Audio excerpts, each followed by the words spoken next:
I walk home the same way every night. Down Ashbury Avenue, past the old laundromat that hums like a tired machine breathing in its sleep, past the mural of the park that's been fading since I was a kid, across the blinking crosswalk that never waits for anyone. It's always empty that late except for the light. It turns green at 12:14 a.m. every night, even when no cars are around, even when I'm not. At first I thought it was just a glitch, a harmless one, like the city's way of keeping me company on the walk home from the cafe. I'm Hannah Keene, 26 barista at the Corner Cup Cafe. I close up most nights, wipe down counters that don't need wiping, double-check the espresso machine even when I know it's fine. I tell myself it's just caution, but really I think I just don't like going home. It's not far. 10 minutes if I walk fast, 12 if I take my time. But that street feels different after midnight. Everything is too still. You start to hear things that might not even be there. A low hum in the wires above, the shuffle of wet leaves, the faint hiss of streetlights. The sound of your own breath becomes too loud. Last Thursday it rained. The kind of rain that fills your shoes by the first block. I pulled my hood tight, shoved my hands into my jacket pockets, and hurried down Ashbury.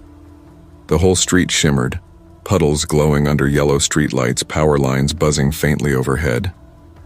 When I reached the crosswalk, the light blinked green. Right on time. Only this time someone was already standing there. A man, tall, still as the pole beside him. No umbrella. No coat. Just clothes soaked through, dark and heavy with rain. His head tilted slightly toward the park, face hidden in shadow. I slowed down, unsure whether to cross. The street was empty, silent except for rain and that electric hum that always seems louder when you're afraid. The light turned red. He didn't move. Then, green again. He stepped forward. I crossed fast, heart hammering, eyes on the sidewalk. My sneakers slapped wet pavement, but behind me I heard another rhythm. Slower, heavier, matching me stride for stride. At my building, I turned the corner quick, pretending I hadn't noticed. The sound stopped. I waited, breath caught in my throat. Nothing.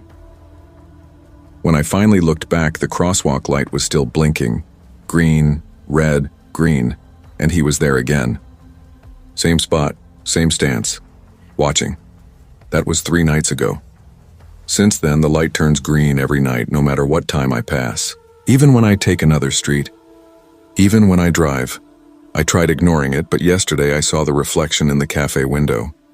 Through the rain-blurred glass, past the rows of tables and the neon sign, I could see the crosswalk. Blinking green. I told myself it was coincidence, just timing. But the reflection didn't blink at random. It blinked once, long, like it knew I was watching. My manager, Carl, noticed me staring. "You okay?" he asked, half laughing. "You look like you've seen a ghost," I said, just tired. But when he turned away, I kept watching the window. Outside, the rain poured harder, but through the blur I could almost make out a shape standing by the crosswalk. No umbrella. No coat. I blinked and it was gone. That night I didn't walk home. I took the bus. But when the bus passed Ashbury, I looked out the window. The light turned green as we drove by. I didn't sleep that night. Every time I closed my eyes, I saw it flashing behind my eyelids, like a pulse. At 12:14 a.m., the motion light on my porch flicked on. I sat up. Through the curtain, I saw a shadow standing still in the rain. He wasn't moving, just there, facing my building. For a second, I thought he was holding something. Then I realized the faint glow was coming from his hand. A soft green light like it was coming from inside his skin. The bulb flickered once, then burned out. The next morning I told myself it didn't happen, that it was just a trick of the streetlights. But when I stepped outside, there were wet footprints on my porch. Only one set. I didn't tell anyone. That day, Carl mentioned something strange. "Hey, Hannah, you forgot to lock the back door last night." I froze.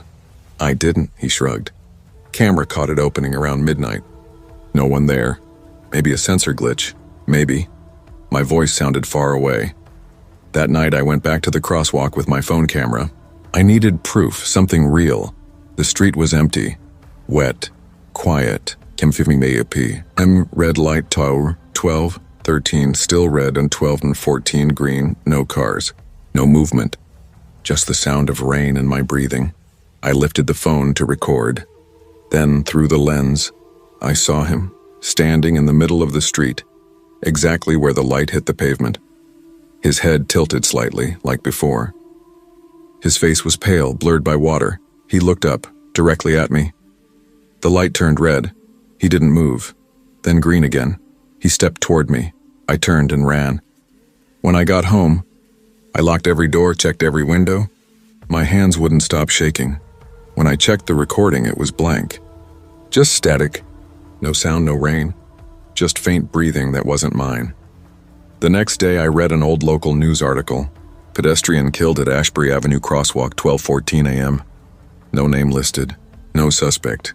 Just that time, I closed my laptop. Unplugged it. That night, I didn't go near Ashbury. I didn't even look outside. But right at 12:14, the power in my apartment flickered. Then my phone buzzed. Unknown number. I let it ring once, twice, then stop. When I checked, there was no missed call. The next night, I unplugged the phone. The clock on the stove read 12:14, and from outside, faintly through the rain, I heard it. Footsteps. Slow even. Coming closer, I didn't move. The footsteps stopped at my door. 3 soft taps. I held my breath. Then, nothing. When I finally looked, there was a faint green glow leaking through the gap beneath the door. It flickered once, then vanished. I didn't sleep again that night. In the morning, Carl called. His voice sounded off. You didn't come in last night, right? No, then who did? Alarm went off at the cafe around midnight. Camera shows the door opening. Rain blew in, then shut itself. Weirdest thing I've ever seen. He laughed nervously, but I could tell he didn't think it was funny. Neither did I. That evening, I packed a bag. I didn't know where I was going, just that I couldn't stay here. But when I stepped outside, every traffic light on the block turned green at once. I froze. The world went silent. And there he was. Across the street. Waiting. No umbrella. No coat. Just rain and that faint glow pulsing from under his skin. I whispered, "What do you want?" The air shifted cold against my face, and then faintly I heard it. Not through my ears, but inside my head. Cross. I stumbled back. Heart pounding. He took one step forward. The light flickered faster, almost frantic. I turned and ran back inside, slammed the door. When I looked down, my hand was glowing faintly green where I'd touched the knob. It burned cold. I scrubbed it under the sink until my skin turned raw, but the glow stayed. By the next morning, it was gone, or I convinced myself it was. That night, I tried to leave town. I got in my car, started driving. Every route I took led me back toward Ashbury. GPS rerouted itself again and again. When I finally reached the highway, the dashboard clock blinked 12:14 a.m. The light ahead turned green, and there he was. Standing in the middle of the road, I slammed the brakes. The car skidded to a stop. When I looked again, he was gone, but the faint glow of the crosswalk was still reflected in my windshield. When I got home, everything was off. The lights, the sound, even the hum I'd started to live with. For the first time in days, it was silent. I sat on the couch until sunrise, waiting for something to happen. Nothing did. For a few hours, I thought it was over. Then, around noon, I looked at my hands. Under my skin, faint veins of green light pulsed in rhythm with my heartbeat. That night, I didn't bother closing the curtains. The crosswalk outside blinked green, steady as always. I watched until my eyes blurred, and somewhere in the reflection of the window, I saw him standing right behind me, not moving, not breathing, just waiting. The hum started. Again, at 12:14 a.m., the world went quiet except for that single mechanical sound. The click of the light, changing green, waiting. It's 12:14 a.m. again, and I think he's waiting for me to cross.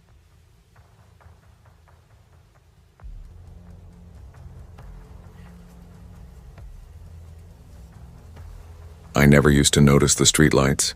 They were just there, quiet guardians along my nightly walk, humming in that steady electric tone you stop hearing after a while. But that changed 2 weeks ago. I'm Aaron Walsh, 29 night shift nurse at St. Luke's Hospital. Most nights I walk home around 1:30 a.m. Birch Lane is my shortcut, a narrow stretch of cracked sidewalk and maple trees leaning like they're listening. It's always empty, always quiet, and for the last year it's been the safest part of my day. until I started seeing the light.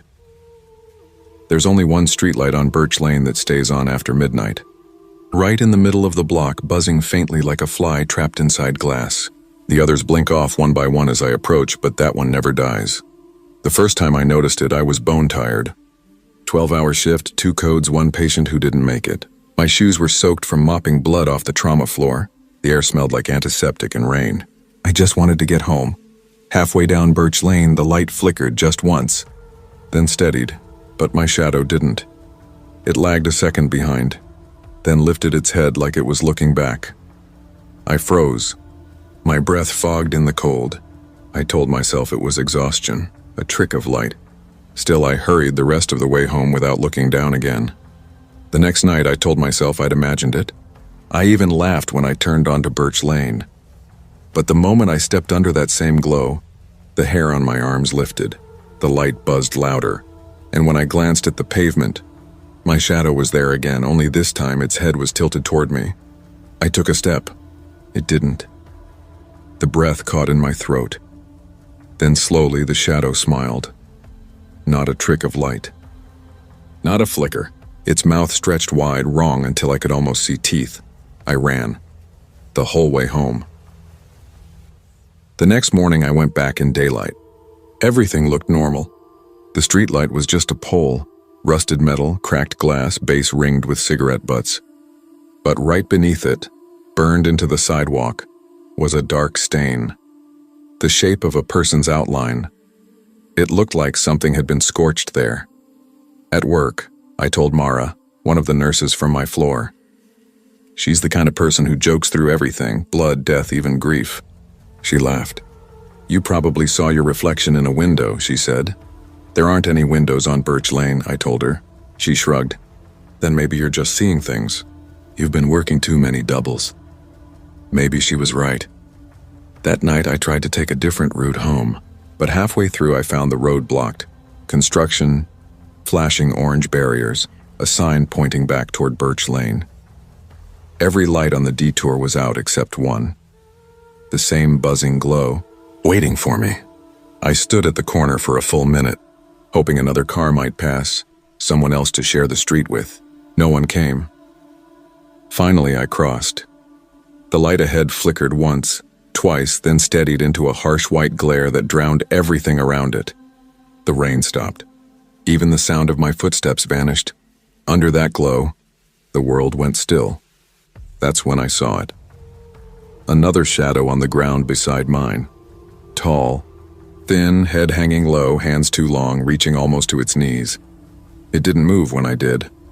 It only flickered, like the light itself was trying to hold it in place. Then it looked up.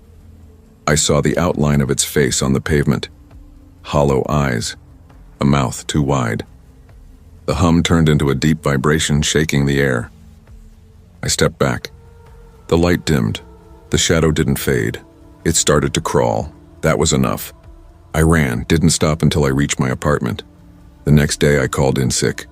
Spent the whole morning sitting by the window, curtains half drawn, watching daylight shift across the street. Nothing moved. The normal world went on like usual. But that evening, when the sun started to fall, I felt the same pulse beneath my ribs, the rhythm of that light buzzing somewhere out there. At work the next night, Mara asked if I was feeling better. I nodded, she smiled, then lowered her voice. You'll think this is weird, but when I left last night, the light outside the staff entrance flickered right when I walked by. Made me think of your story. Did you see anything? I asked. She shook her head. No, but for a second I felt like someone was standing behind me. She laughed it off. I didn't. Later, when I was changing in the locker room, the overhead lights went out for half a second. My reflection in the mirror lagged. Just a blink, but enough for my stomach to drop. The next few nights blurred together. Work, silence, fear. I started leaving before midnight, taking longer routes home, but somehow that same streetlight always found me. One night, the city cut power to half the block. Everything was dark except that one light. I watched it from a distance, the glow shimmering through the drizzle like a halo. Then, just as I turned to leave, I saw someone standing beneath it. A man, I thought. But when he shifted, I realized his body was too still, his arms too low, His face turned completely toward me. I took a step back. He didn't move. The hum deepened, vibrating in my chest, and then the light went out. Darkness swallowed the street. I waited. Rain ticked on my hood. When the light came back, the space under it was empty, except for a shape on the ground, a new scorch mark, darker than before. That night I dreamed of Birch Lane, the buzzing, the smell of burnt metal, the taste of ozone in my mouth, and through it all I heard breathing that wasn't mine. I woke up gasping. The lamp beside my bed flickered twice, then steadied. The wall behind me glowed faintly yellow. 2 shadows stretched across it. One moved when I did. The other didn't. I didn't go back to work the next day. I couldn't. I called Mara, but she didn't pick up. Later, the hospital left me a voicemail saying she'd called in sick too. That evening, I tried turning off every light in my apartment. But in the dark, I could still see faint illumination slipping through the blinds. I peeked outside. The streetlight outside my window, different block, different fixture, was flickering the same way. Buzzing softly, steady rhythm. I drew the curtains tight, but the glow still leaked around the edges. At 12:14 a.m., the hum grew louder. I turned off my phone, crawled into bed, pulled the blanket over my head. The light outside dimmed once, then flared bright. And on the wall beside me, through the thin fabric of the blanket, I saw it, a shadow leaning close. I screamed before I knew I was awake. When I pulled the blanket down, the room was empty. But the hum was still there, softer now, like it had moved inside the walls. I didn't sleep again. The next morning, I packed a bag and left the apartment. I didn't have a plan, just an urge to get away. The daylight felt thin, like the world had been bleached. I walked to the bus stop. Every streetlight I passed buzzed faintly, even under the sun. When I looked down, my shadow lagged a second behind again. On the bus, people stared at their phones. No one seemed to notice the faint static whispering from the ceiling lights. At the next stop, I got off. Birch Lane wasn't far. I told myself I was going there to prove something, to face it, end it. But the closer I got, the quieter the world became. When I turned the corner, I froze. The street was lined with dark poles. Every one of them burned black at the base. Only one still worked. The same one. It buzzed softly, casting pale yellow over the wet concrete. The smell of burned metal hung in the air, and beneath it, there was movement, something shifting in the shadow. It stood up slowly, like it had been waiting. Tall, thin, featureless except for the shape of its mouth. Stretched, crooked too wide. I whispered, "What are you?" The hum stopped. The world went silent. Then, with a sound like static bursting, the bulb overhead exploded. Darkness. For a second, I thought I'd gone blind. Then I saw it moving closer, lit only by the faint glow of its own outline. My body refused to move. It reached out one trembling hand and touched my chest. Cold flooded through me, like electricity sinking into bone. I screamed, but no sound came out. Then the light flickered back on. The street was empty. The scorch mark beneath the pole was gone. When I looked down, there was a faint dark stain beneath my feet. The smell of burnt fabric rose from my scrubs. I stumbled home somehow, though I don't remember the walk. Since that night, every streetlight I pass buzzes when I'm near. Sometimes they flicker. Sometimes they burst. People at work say I look pale, like I haven't slept in days. They don't ask more than that. Mara never came back. Her apartment's empty. The landlord said the power blew out a week ago, fried the circuits. I walk home a different way now, but it doesn't matter. The glow follows. When I turn off my lamp at night, I still see it behind my eyelids, pale yellow light, faint hum. And when I wake up, there are always 2 shadows on my wall. One's mine. The other waits a heartbeat before it moves. Sometimes, in the dark, I can see its mouth stretching into that smile again. And I think about the burn marks under the streetlight, the ones shaped like people. I wonder if that's how it keeps itself alive, burning us into the ground, leaving only shadows to take our place. Last night I unplugged every bulb, every device, sat in total darkness. But the light still came, buzzing through the walls, through the wires, seeping under my skin. I looked down and my shadow was glowing faintly yellow. It smiled before I did. I don't walk home anymore. I don't leave the apartment. But outside my window, through the blinds, I can still see that same glow. One streetlight, flickering just once before it steadies. Every night at the same time, and every night right before it stops buzzing, the light in my room hums back, like an answer. It's starting again now. I can see movement behind the curtain. A shape, tall and thin, standing in the glow. I know what happens next. The hum builds until it sounds like breathing, and when the light steadies, there will be two shadows again. One will be mine. The other still smiles when I don't.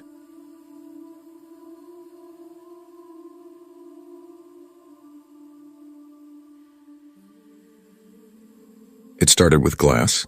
Not breaking, just catching me wrong. I'm Lydia Crane, 33, copy editor at a small paper in Riverton, Maine. The kind of place that smells like ink and stale coffee, where time slows down with the press. I walk home every night through the downtown strip, quiet storefronts and lampposts and reflections of nothing but me. Or so I thought. Last Friday I passed Murphy's tailor shop just after closing. The window was dim, its open sign flipped, my reflection faint in the glass. But when I walked by, something off caught my eye. I turned back and froze. In the reflection, I was still. I wasn't moving, but the reflection of me was just standing there, eyes fixed on mine, lips pressed tight. Then, slow as breath, her head tilted. I didn't move. The fluorescent lights above the awning flickered once. When they steadied, my reflection was normal again. I laughed out loud, forcing it. Probably double glass, warped light. My mind filled in the rest. Still, I crossed the street to the other side, walking faster than usual, pretending the night air wasn't crawling under my skin. The next evening, I told myself not to look. I tried keeping my head down as I walked past the shop, eyes on the sidewalk. But something about that stretch of windows pulled at me, a silent itch at the corner of my vision. Halfway past the bakery, I gave in. I glanced left and saw her again. My reflection, only this time her mouth was curled into a faint, deliberate smile. I wasn't smiling. My heart thudded. I stopped walking. She didn't. She took one slow step forward, toward the glass, and the moment her foot landed, the lights above the bakery flickered and went out. The street fell black. When they came back on, she was gone. I ran the rest of the way home. That night I kept every curtain closed. The apartment felt colder than usual.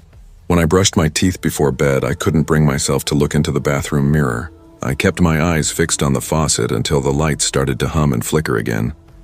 I told myself it was nothing. Exhaustion, work stress. The newsroom had been running on fumes since the layoffs. I'd been running on caffeine and deadlines, but every night after, the reflections changed. In the florist's glass door, I caught her again. She was standing half a step closer. In the darkened window of the pharmacy, her hand was pressed against the glass. By Monday, I started crossing the street to avoid every window. But glass is everywhere. Storefronts, car doors, puddles. Even my phone screen reflected her if the light hit just right. At first, she mimicked me again. Then she stopped trying. She started watching. I could feel it even without looking. Something behind the glass breathing in rhythm with me, whispering against the other side. The next morning, I told my coworker, Evan. He's a typesetter. Quiet, practical, never one for ghost stories. I said it lightly, like a joke. Ever feel like your reflection's wrong? He looked up from his desk. Wrong how? Like it's a half second off. He smiled faintly. You need sleep, Lydia. I nodded, pretending to agree. But when he turned back to his screen, I caught his monitor reflection in the window beside him. There were two of me standing behind him. That night I avoided the downtown strip completely. Took the long route home along the harbor, where the wind off the water masked everything but the crash of waves. The sidewalks glistened under yellow lamps. My breath fogged in the cold. Halfway down the pier, I glanced toward the water. The surface was glass smooth. I saw my reflection ripple once, then steady. And then she smiled again. This time, her hand lifted in a small, slow wave. Behind her, under the dark water, I thought I saw movement, something tall, shifting just beyond sight. I looked up, heart hammering, staring at my own trembling reflection in the nearest shop window. It looked normal, pale, scared, human, but in the corner of the glass, behind my shoulder, a faint silhouette lingered. A man, tall, still. I turned. No one there. When I looked back, the glass was black. No reflection at all. That's when I started noticing the small things. The smell of metal when I woke up. The faint scrape of nails against glass when I passed a window too close. The reflection in my microwave door turning its head a moment late. Tuesday night, I dreamt I was trapped inside a mirror. Everything was silent except for the sound of my own breathing echoing endlessly back at me. When I woke, my throat ached like I'd been screaming. By Wednesday, I couldn't avoid the reflections anymore. They were everywhere. The chrome coffee pot at work. The glass of the vending machine. Even puddles on the street rippled to reveal glimpses of her, me, but not. Older, hair longer, eyes dull and empty. I told myself I'd lost it. Lack of sleep, caffeine, too much time alone. But that didn't explain the condensation prints I found on my bathroom mirror each morning. A handprint. Not mine. Thursday night was the first frost of October.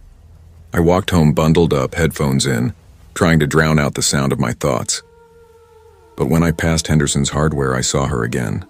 She looked older this time. Same coat, same face. But her skin was gray, lips pale, eyes wide with something close to terror. And behind her stood a man, shadowed, his face hidden by the glare of the glass. One hand resting on her shoulder. She looked like she wanted to scream. And so did I. I turned. The street was empty. When I looked back, the window was black. No reflection, no light, just darkness swallowing everything. I ran the whole way home. My key slipped twice before I got the door open. Inside, I threw the deadbolt, pulled the curtains tight, and sat on the floor until dawn. The apartment was silent except for the hum of the refrigerator and my heartbeat in my ears. When morning finally came, I almost convinced myself it was over. Until I brushed my teeth. Steam fogged the mirror from the hot water. When I wiped it clean, she was there, again. Older, terrified, and written backward across the glass, in streaks of condensation, "He's behind you now." I turned, trembling, nothing. But when I looked back, she wasn't gone. She smiled, soft, relieved, like she knew something I didn't. I covered the mirror with a towel and backed out of the bathroom, heart hammering. At work, I avoided everyone. Couldn't meet their eyes. Every reflective surface seemed to vibrate faintly when I passed. When I went to pour coffee, the pot shattered in my hand. No one touched me, but I swear I felt breath on the back of my neck. That night, I unplugged every device, turned every mirror toward the wall. Still, the air shimmered faintly around the dark glass of my TV. At 12:14 a.m., the screen flickered to life. Static. Then, my reflection. She was standing in my living room, wearing my clothes, mouth open in a silent scream. Behind her, something tall and faceless moved through the static toward her, toward me. I threw a blanket over the screen and ran to the bedroom. But the full-length mirror on the closet door was uncovered. I froze. She was there again, closer than ever. Her hand pressed against the glass. I felt the cold seep through, into my skin. I stepped back. Her fingers stayed. The sound of nails dragging followed me as I stumbled into the hall. In the kitchen window, her reflection stared back, but now she wasn't alone. The man was beside her again. I could see him more clearly this time. No face, just the shape of one. A hollow, shifting blur. I shut the curtains and sat against the counter until morning. When I finally dared look again, faint streaks were smeared across the glass, long, parallel marks like fingers. I called in sick again. Evan left me a voicemail. "You okay? We're worried about you." I didn't call back. That evening I covered every inch of reflective surface in my apartment. Aluminum foil, towels, anything I could find. But when night fell, the sound started again. Tap, tap, tap, soft fingernails against glass. I followed it to the bathroom. The towel I'd taped over the mirror was gone. In the foggy surface, she stood behind me, smiling that same gentle smile. I whispered, "What do you want?" Her lips moved, but no sound came out. Then she looked past me, over my shoulder, and her expression changed.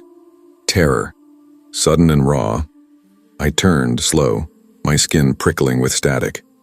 No one there. When I looked back, the mirror was cracked. Through the jagged split, I could see her face distorted, mouth open like she was screaming. I stepped back, tripped, fell hard against the sink. The crack spread across the glass with a sharp snap. Then silence. Only my breathing. Then, one more tap. From the other side. I left the apartment that night and checked into a motel. No mirrors, no windows facing the street. But the TV screen reflected faintly even when it was off. Around midnight, the glass fogged. Words appeared again, faint but clear. Too late. I unplugged the TV and sat in the corner until sunrise. By morning, I thought maybe it was over. I went back home, packed a bag, ready to leave town. But in the daylight, something strange had happened. Every mirror in the apartment was shattered. And in the reflection of the shards, I saw faces I didn't recognize, some old, some young, all terrified. When I moved, they didn't. They stayed still, watching. The only reflection that followed me now was hers, the older version of me, her eyes hollow, but familiar. Sometimes I wonder if she's the real one, and I'm the echo, some half-formed reflection that forgot which side of the glass I belong on. Last night, I caught my reflection in the window again. She looked calm this time, peaceful. She mouthed something I couldn't hear. I leaned closer, trying to read her lips. She said my name, then pointed behind me. The lights in the apartment flickered. I turned. For a second, I saw movement in the hallway mirror, the one I thought was covered. Something tall, a shadow peeling away from the wall. When I looked back at the window, she was gone. Only my reflection stared back. But when I moved, it didn't. It stayed perfectly still. And then it smiled. I smashed the glass with my hand, but the moment it broke, every surface in the room reflected light again. Dozens of tiny fragments, all showing the same thing, me. And behind me, a tall, dark shape. Closer. Every fragment hummed faintly, vibrating against the floor. I pressed my hands over my ears, but the sound came from inside my head now. A whisper, familiar, steady. "He's behind you now." I turned once more. Nothing. When I faced forward again, the reflections were empty. All except one. The largest shard on the floor still showed me. Older, eyes hollow, mouth curved in that same small, relieved smile. I think she's free now. I think I took her place. It's been quiet since. No more tapping. No more words. Just faint static when I pass anything that glints. But sometimes, late at night when I walk past a dark window, I catch my reflection lingering. It watches me walk away, and just before it fades, I see the faint outline of someone standing behind it, hand on her shoulder, eyes locked on mine. I don't look anymore, I can't. But I still hear her sometimes whispering through the glass, voice trembling like breath against cold metal. Don't turn around.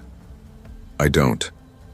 Not anymore, because I already know what's waiting there.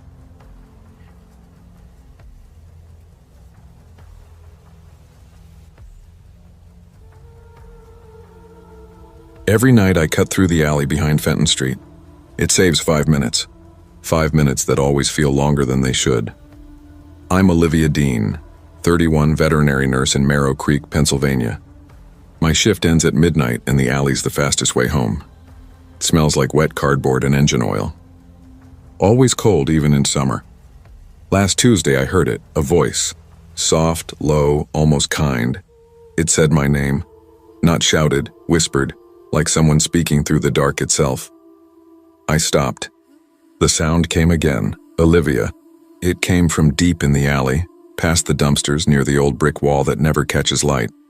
I stepped back. Maybe someone needed help. Maybe I was just tired. Then I heard it again, clearer, closer. Olivia. Come here. The words sounded familiar. Too familiar. It was my voice. I froze. Every hair on my arm stood up. The echo of my own tone, the same rhythm, the same breath coming from the dark. I said, "Who's there?" It laughed softly, then repeated me exactly, same words, same pitch. "Who's there?"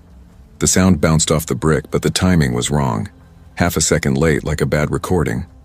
I turned on my phone flashlight. The beam caught wet pavement, a row of trash cans, and footprints leading toward me. Bare, small, fresh. I aimed the light down the alley. At the end, someone stood just beyond reach of the beam. It looked like me. Same jacket, same hair, head tilted slightly too far to one side. The light flickered. When it came back, she was closer, mouth open, whispering. I ran. Didn't stop until I reached the street.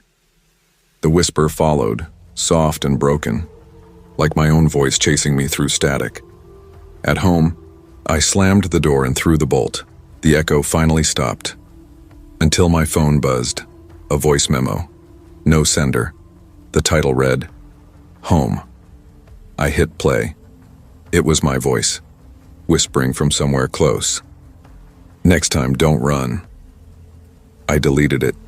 Turned off my phone, didn't sleep. Every creak in the house sounded like breathing. Every hum from the fridge made me flinch. By morning, I told myself it was exhaustion. Long hours, stress, a trick of acoustics. But that night I avoided the alley. Took the long way instead, down Maple Avenue. Twice as long but safer. Or so I thought. Halfway home, I heard it again. Olivia. My name. Only this time it didn't come from behind. It came from my pocket. I stopped. My phone screen glowed, though I hadn't touched it. The voice memo app was open. A new file was recording. The waveform moved, pulsing with each syllable. Olivia. Why are you walking away? My heart thudded in my chest. I ended the recording, but it started again immediately. Olivia, look. I turned, slow. Across the street, under a flickering lamp, a woman stood.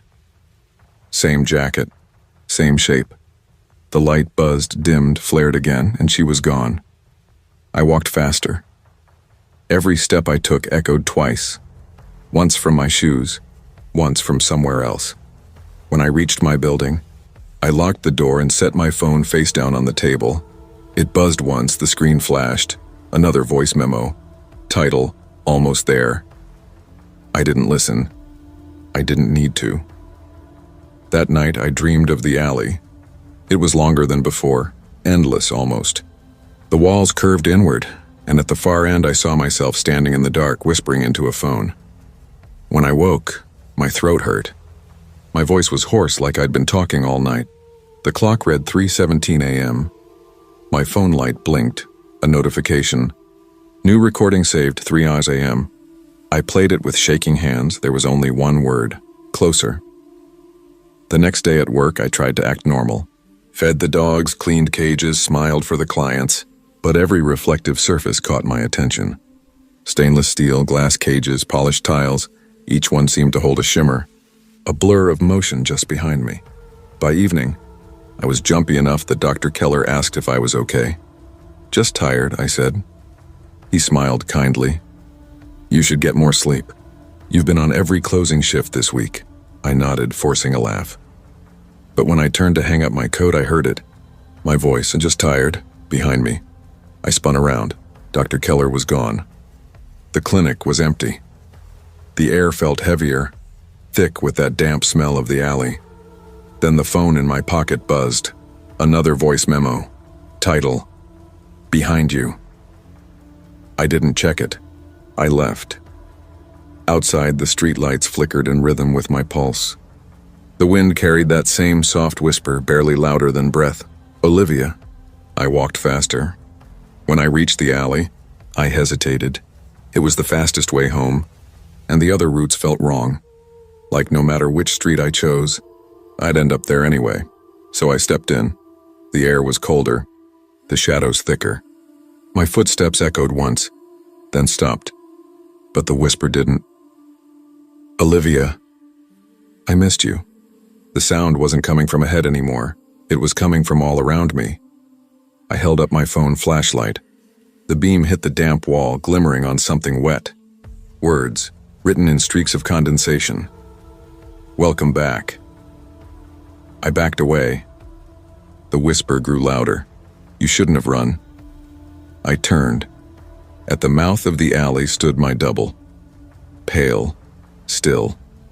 Her hair clung to her face, and her lips moved in time with mine.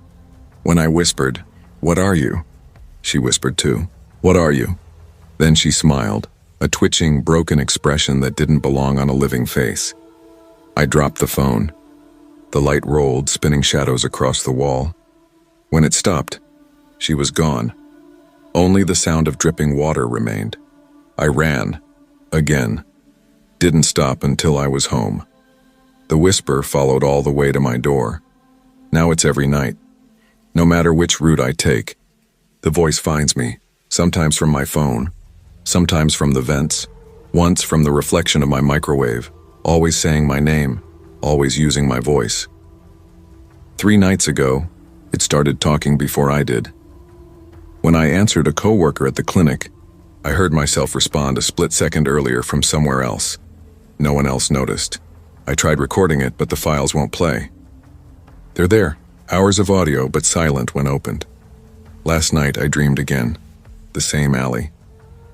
The same brick wall. Only this time I wasn't alone. My double stood at the far end, holding a phone to her ear. When I stepped forward, she did too. We both whispered the same word at the same time. "Come." And then I woke up standing in front of my window. Phone in hand, screen recording. The file name read, "Listening." I checked the footage. It showed me asleep. Then, at exactly 3:12 a.m., my double appeared in the doorway behind me, not entering, just watching, mouth moving silently. Then she leaned close to the camera and whispered, "Almost time." The video ended there. Today, I didn't go to work. I turned off my phone, unplugged every speaker, taped over the vents. The apartment is silent now, except for the faint hum of the fridge. Still, sometimes I hear it. A breath between walls, a faint, broken echo of my own voice. "Olivia." I tell myself not to answer, but sometimes I do without meaning to. I'll whisper back, "What do you want?" And somewhere in the distance, my voice answers before I finish asking, "To come home." The air turns colder when it says that, like the world's holding its breath. Tonight I tried recording it again. I wanted proof, something to make sense of it. But when I hit play, I didn't hear anything at first. Then, faintly under the static, there was breathing. Then my voice, "Crowker, stop running." And underneath it, another voice. Hers. Softer. "Let me in." I dropped the phone. The screen cracked, but the sound kept playing. Then it started repeating the last line, over and over, breaking apart like a warped tape. "Let me in. Let me in." It stopped. Now the apartment is quiet again, but the air feels heavier. The temperature's dropped, and from the hallway outside I can hear it. Footsteps. Bare, slow, deliberate. They stop right outside my door. A single knock follows. Then my voice.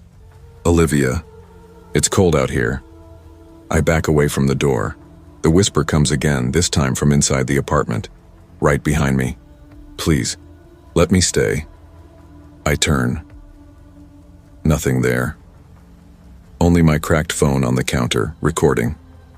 On the screen, the waveform moves. I whisper, "Who are you?" The answer comes from the speaker before I finish speaking. "You." The lights flicker once, twice, then go out. I stand still, breath trembling. From the darkness, the whisper slides against my ear. Warm, close and smiling. Next time, don't run.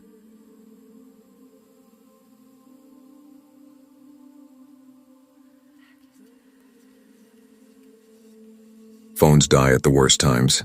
But that night, mine didn't just die, it changed. I'm Sophie Hale, 25, college tutor in Hartford, Connecticut. I walk home from the university most nights after grading papers, earbuds in, phone lighting my way.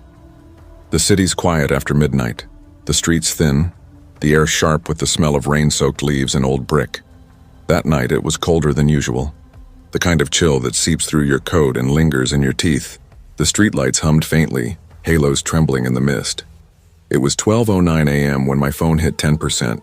The screen dimmed and everything felt darker instantly, like the world pulled a shade over itself. I remember thinking, just 10 more minutes home. Then the battery icon blinked red, and the screen went black. The silence that follows when your music cuts out, it's worse than any noise.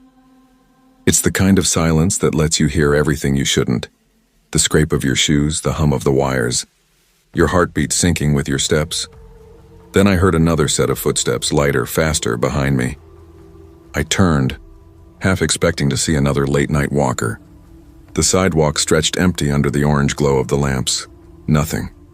Just rain dripping from a fire escape. I kept walking. The sound followed. Tap, tap, tap. I slowed. It slowed. I stopped. It stopped. The kind of mirroring that makes your spine hum with cold. I told myself it was an echo, or the slap of water from my own shoes, but my body knew before my brain did. It wasn't. That's when the phone in my hand buzzed. I jumped. The vibration stung my palm. I looked down and froze. The screen was glowing again, but it wasn't the lock screen. It was my camera, front-facing. The lens showed me, walking, scared, breathing hard.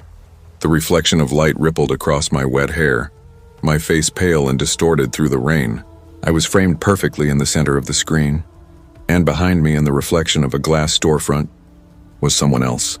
A shape, blurry, tall, too close. I spun around. The street was empty. When I looked back at the screen, the camera had zoomed in. My face filled the frame. My reflection in the glass behind me tilted its head. Then faintly, words appeared at the top of the screen. Low battery. Percent. The number blinked twice. The reflection smiled. I ran. I don't remember which direction.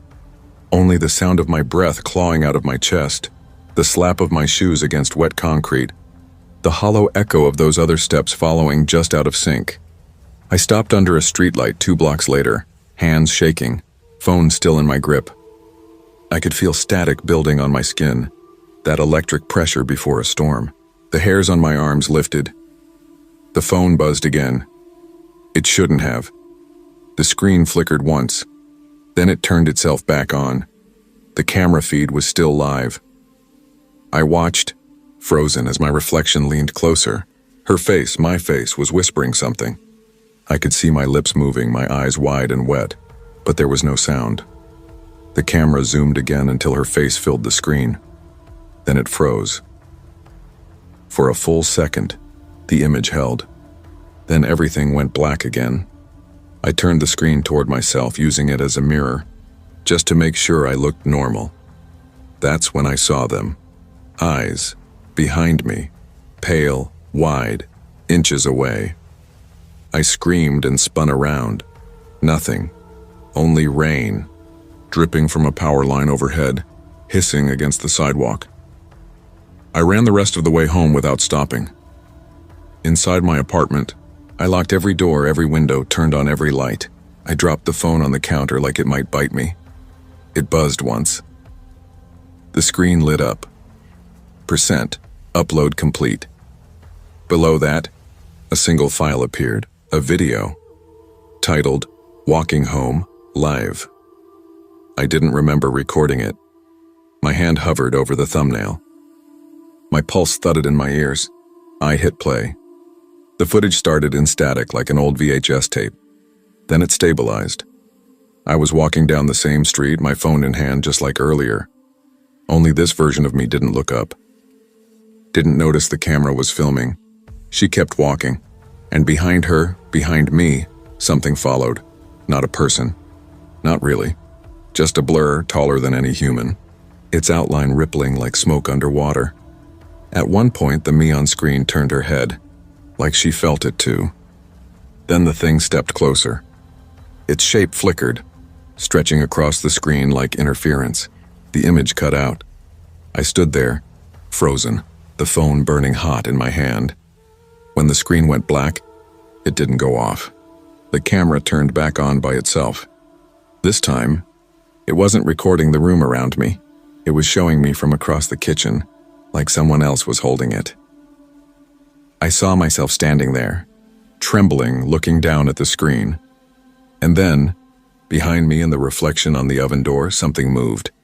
A smear of darkness, just tall enough to fill the frame. I dropped the phone. It clattered against the tile, the sound too loud in the small space.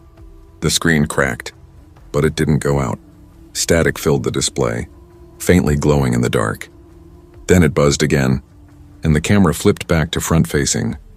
My face, eyes wide, but this time, it wasn't mirroring me. When I raised my hand, the reflection didn't move. It only smiled.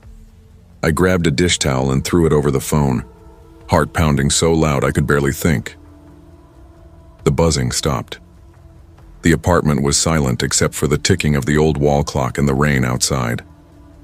When I finally dared to lift the towel, the screen was dark again. The battery icon was gone. Dead. I tossed it in a drawer and went to bed. I didn't sleep. Every time I started to drift off, I heard faint static like a recording starting in another room. Around 12:09, it stopped. The next morning, I convinced myself it was stress. I left the phone in the drawer and used my laptop for the day. I even told my students I'd been offline. That night, around 11, I sat in bed reading. The lights buzzed faintly, that high electric tone that only shows up when you're alone. I tried to ignore it. At 12:09 a.m., something vibrated inside the drawer. Once, twice. Then the sound of a notification pinged. I didn't move. The screen's glow leaked through the wood, faint blue pulsing like a heartbeat. I opened the drawer. The phone was on. Battery, 1%. The same video file blinked on the screen, like it was waiting. I pressed play again. This time, the footage didn't show me on the street. It showed my apartment. From outside, someone was filming through the rain-speckled window. Inside, I could see myself asleep on the couch, and behind the glass reflected, in the faint light from the TV, those eyes again. Pale, unblinking. Watching, I slammed the drawer shut, the light cut off. That night, the rain didn't stop. It pressed against the windows like fingertips. I could hear faint tapping even when the wind died. At 12:09, the phone buzzed again. A new notification appeared, streaming and live. I didn't touch it, didn't breathe. The sound of footsteps came from the hall outside my apartment, slow, wet. I told myself it was a neighbor. Then came the second, set, closer. I grabbed the nearest thing I could, a lamp, and turned toward the door.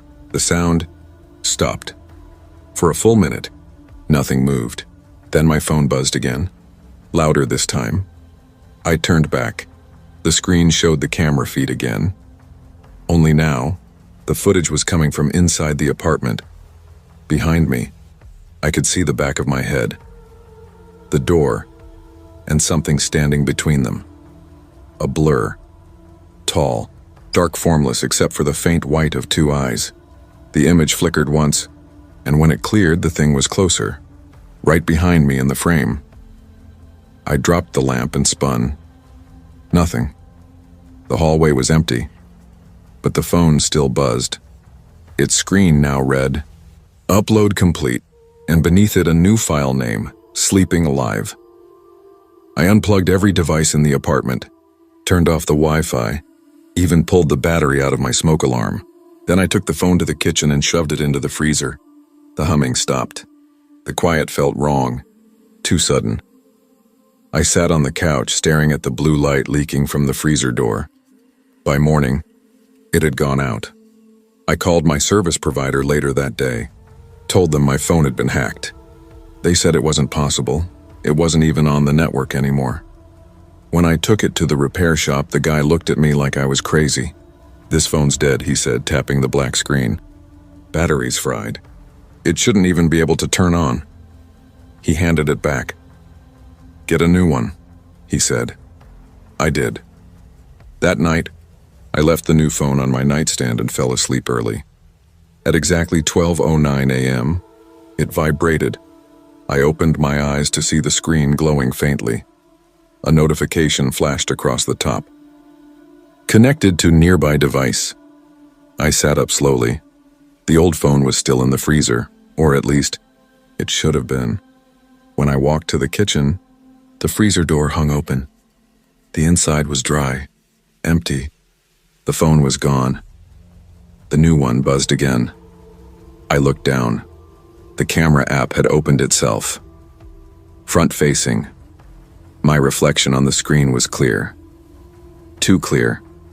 Behind me, in the window's reflection, a shape stood just outside, tall still, watching. Then the phone spoke, a voice, flat, mechanical but carrying a strange rhythm, almost like mine. Battery, 1%. The screen flickered, and for half a second, I saw my own face, not the one I was making, but the same expression I'd seen in that first video. Fear, recognition, then darkness. When the phone came back on, it showed a live feed again. The view was from outside my apartment window. Staring in, I could see myself standing there, holding the phone, my hands shaking. The caption read, "Walking home, live." I dropped it. It didn't break. It landed face up, glowing. The image shifted. Now, I was walking again, down that same street from 3 nights ago, but I wasn't. I was still in my apartment. The camera feed zoomed in. The me on screen turned her head and smiled. Behind her, the pale eyes blinked once, then the video cut to black. My phone buzzed a final time. Upload complete. I turned it off, removed the battery, smashed it against the counter until the glass splintered.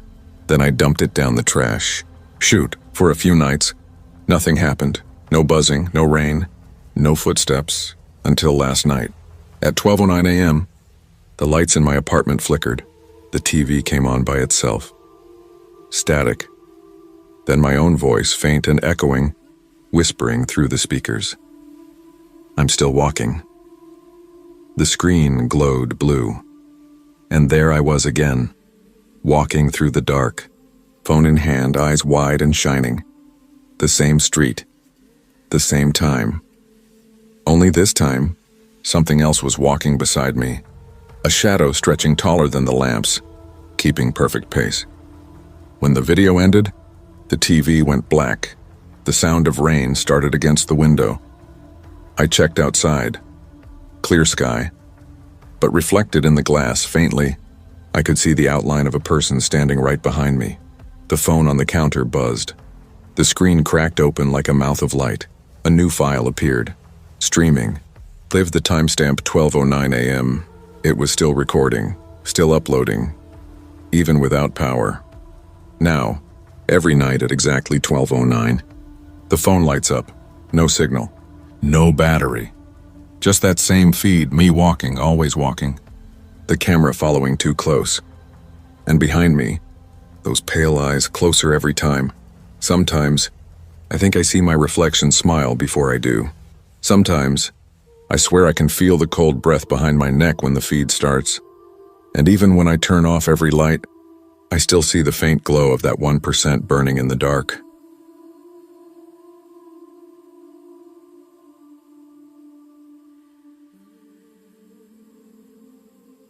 Every house on my street goes dark after midnight, except one. I'm Kayla Brooks, 28, dental assistant in Millhaven, Ohio, and my walk home takes 8 minutes. 8 long minutes through a neighborhood that always feels half asleep or worse, abandoned. The kind of place where every porch creaks and the mailboxes lean like tired heads. The first night I noticed it, the porch light on number 312 was still on. A soft yellow glow, steady, humming. I remember thinking it was comforting, like someone had stayed awake for me. The rest of the street was dark, all curtains drawn tight.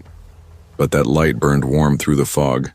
I passed beneath it, glanced up once, half expecting to see someone watching from the window. The glass was empty. No movement. No sound. The next night it flicked twice as I walked by. I smiled, nervous habit like it was saying hello. But when I reached my house at the end of the block, the light at 312 flicked again. 2 short blinks. Then it went dark. I remember standing there for a second, staring through the rain, waiting for it to come back on. It didn't. The following night it blinked before I even reached the mailbox, like it knew I was coming. I told my neighbor, Mrs. Larkin, about it. She's lived on the street since the 70s, always on her porch with a blanket over her knees. When I mentioned the light, her face went pale. "Honey," she said, "that house has been empty since the Henderson boy went missing." I laughed. "You must be thinking of another house," but she wasn't. Later that evening, I left work early just to prove it to myself. The fog was thick, curling low around the lampposts. My shoes slapped against the wet pavement. Every porch was dark, every window blank, except 312. The porch light glowed steady, brighter than before. I told myself someone had moved in. Maybe the bank sold it or the landlord finally found a tenant. But when I got closer, the driveway was empty, the windows bare. Then through the front window, I saw movement. A shadow crossing the room, slow, deliberate, human. I froze. My heart stuttered. The air smelled like damp wood and ozone. The shape passed behind the curtain again. I took a few steps closer, water running down my sleeves. Then the door creaked open an inch. The sound was soft but sharp enough to cut through the rain. "Hello?" I called. My voice came out thin, swallowed by the fog. Nothing. Just the steady hum of that porch light, louder now, like a bee trapped in glass. I took one more step. The bulb pulsed. Once, twice, 3 times. Then the door shut itself. I turned and ran. Didn't stop till I reached home, breath ragged, chest burning. I locked the door, pulled the blinds, turned off every light. At 12:03 a.m., my phone buzzed. Unknown number. The text said, "Home safe. Thanks for waving." I stared at it until the screen dimmed. I hadn't waved. The next morning, I went back. Daylight made everything smaller, safer. The porch light was off. The door closed. The windows blank and dusty. Maybe I dreamed it.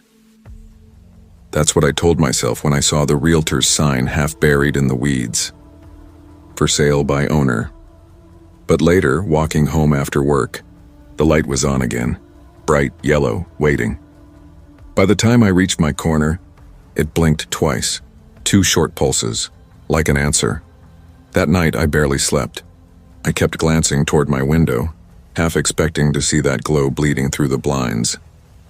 Around 2, I finally got up, padded into the kitchen, and looked outside. My street was dark. Except for 312. The light flickered once, then steadied. I swear for a second, I saw someone standing under it. Tall. Still. Face turned toward my house. When lightning flashed, they were gone. The next day at work, my coworker Hannah noticed how tired I looked. "You okay?" she asked, cleaning the counter. "Fine," I said. "Just didn't sleep." She smiled. "You always say that." But that night, when I clocked out, I saw the glow before I even reached the street. Totu's porch light was already on. I told myself I wouldn't look at it, that if I ignored it, it would stop. But my eyes kept finding it through the fog. When I got closer, I realized the bulb wasn't steady. It was pulsing, soft, rhythmic, almost like breathing. The sound was there too, that low hum crawling beneath my skin. I walked faster. At the next corner, I glanced back. The light flashed twice, then once, then off. I didn't sleep that night either. Around 3 a.m., I heard my front door creak. I thought it was the wind, until I remembered I'd locked it. When I went to check, it was still closed, but the doormat was wet. and the faint smell of ozone hung in the air again. The following morning, I stopped at Mrs. Larkin's porch before work. She was out there with her tea, eyes half closed. "Do you know who owns 312 now?" I asked. She didn't answer right away. Just looked at me with that pitying softness old people get when they think you don't understand something dangerous. "Honey," she said, "nobody owns that house. They tried selling it. People move in, but they don't stay long. Some say it's the boy's mother turning that light on, waiting for him to come home." I wanted to laugh, but something about the way she said it stopped me. "Did they ever find him?" I asked. She shook her head. "Just his shoes on the porch. Size 7. They say the light was still on when they found them." That night I took a different route home. Added 10 minutes, but it was worth it. Or so I thought. Halfway down Maple, my phone buzzed. Unknown number. Taking the long way tonight? My stomach turned to ice. I stopped walking. My thumb hovered over the screen. The typing dots appeared, then vanished. Then another message. "Don't worry. The light's on." When I looked up, I could see the faint glow from 312 bleeding through the trees. That's when I started running. I didn't stop until I was inside my house. Door locked, blinds shut tight. The glow seeped through the cracks anyway. At 12:03 a.m., my phone lit up again. Another text.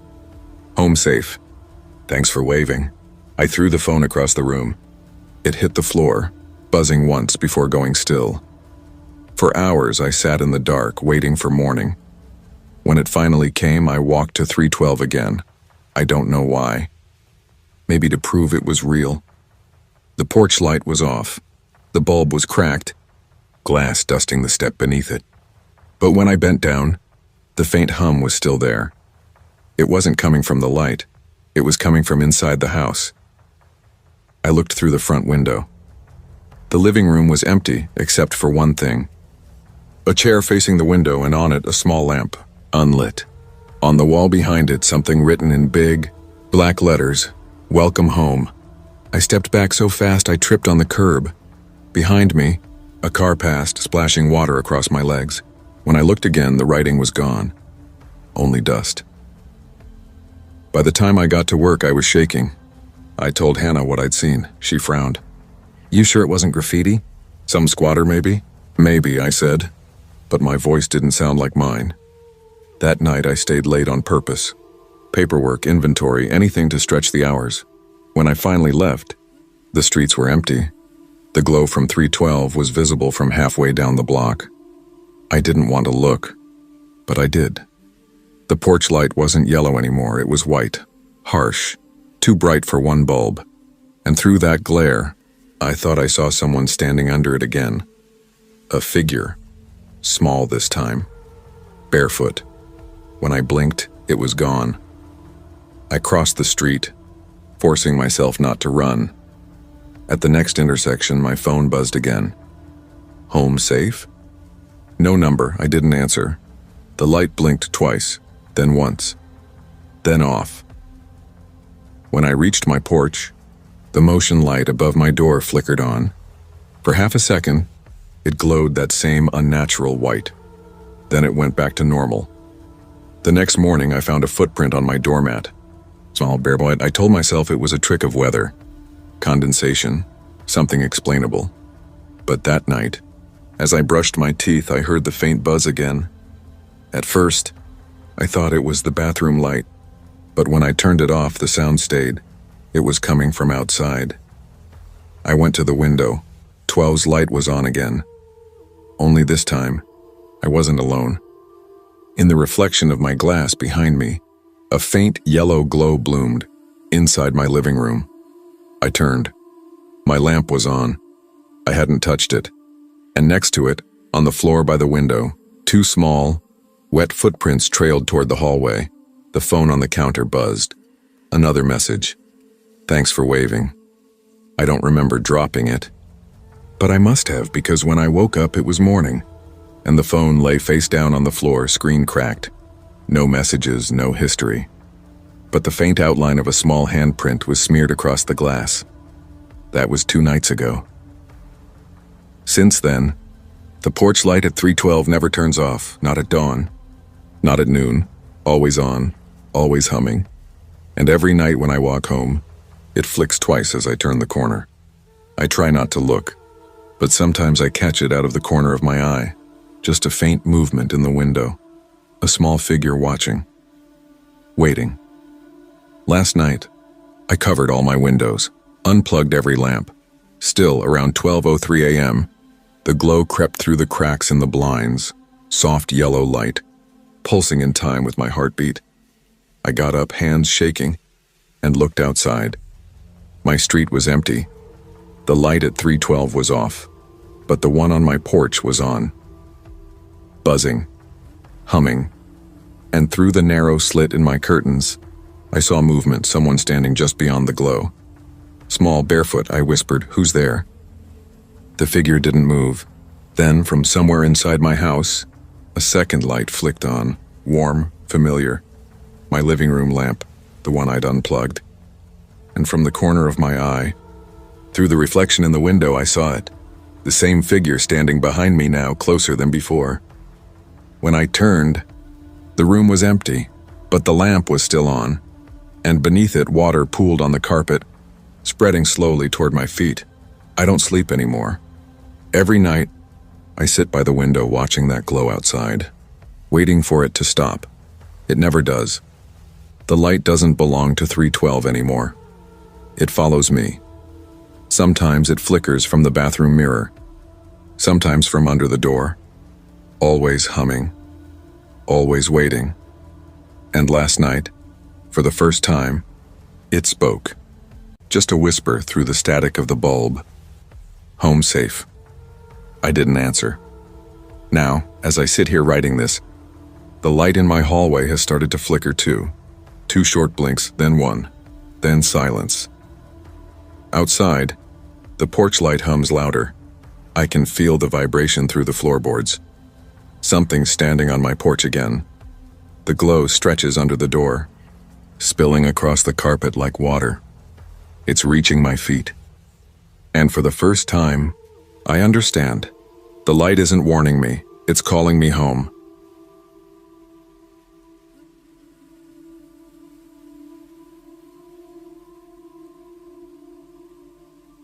You learn to trust sound when you walk alone, the way it bounces off buildings, the way your own footsteps answer back.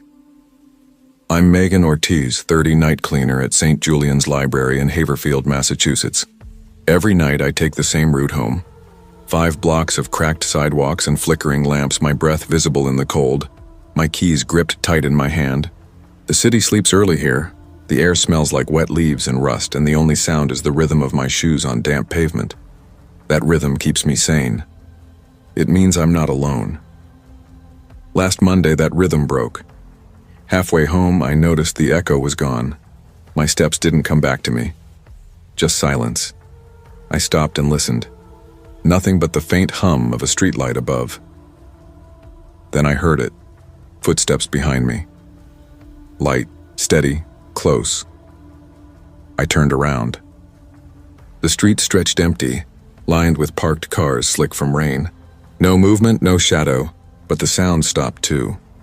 I told myself it was just water dripping from a gutter, the kind of sound that tricks you into hearing patterns. I started walking again. My footsteps echoed once more, but only once. Then came another sound, a second set, softer, slower, following. I stopped. The sound stopped. I took a step forward. Only one set of footsteps echoed back, not mine. My throat tightened. The air felt thick. I crossed to the other side of the street, shoes slapping against the puddles. The sound crossed with me. Every step I took, it followed. Half a beat behind. I started walking faster. So did it. When I finally broke into a run, the footsteps behind me quickened, matching pace, always that same half beat off, like someone was learning how to walk by watching me. Then they stopped. I froze. Silence.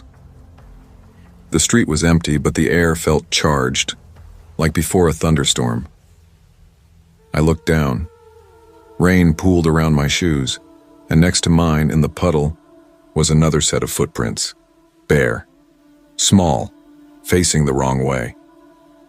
I backed up. The prints moved forward.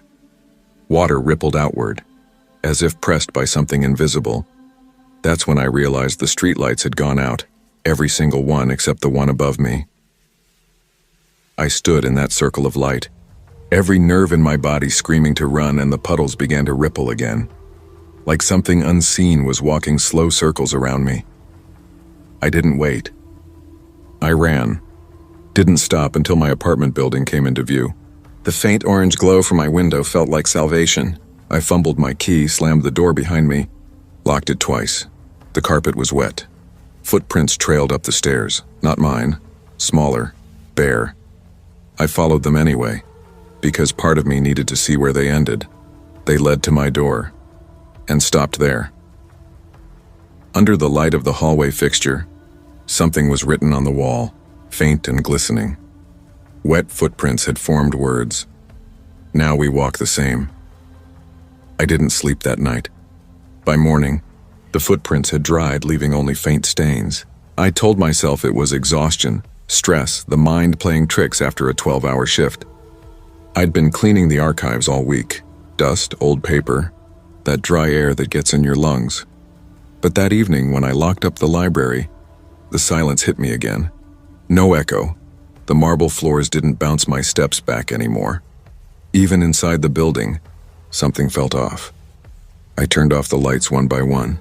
The last switch was at the far end of the hall. When I flipped it, the room went dark, except for the faint reflection of light behind me. From a puddle, in the middle of the floor. It hadn't rained inside. When I crouched down, I saw two sets of prints in the water, one mine, one smaller, facing me. I backed out of the library without turning around. Outside, it had started raining again. Halfway home, the echo disappeared a second time. This time I didn't stop. I walked fast, pretending not to hear the faint splash of bare feet behind me, that wet patter half a beat after each of mine. When I reached my apartment, the hallway light was flickering, and across my door was a smear of water shaped like a handprint. I pressed my ear to the wood. Nothing. But when I unlocked it, a faint sound drifted out. Drip, drip. The sound of water. The kitchen tap was dry. The sink was empty, but the floor was wet. Again.